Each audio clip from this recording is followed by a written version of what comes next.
Un is used in front of masculine nouns starting with a consonant, like un cane, un libro,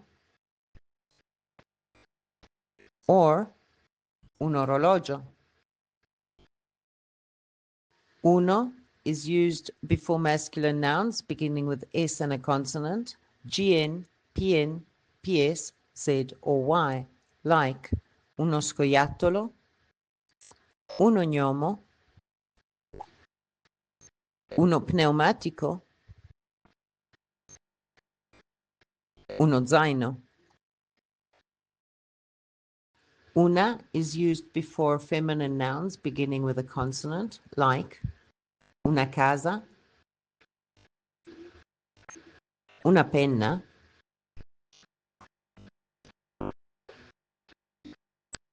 or una porta. Un apostrophe is used before feminine nouns beginning with a vowel, like un'arancia, un'amica, or un'oca.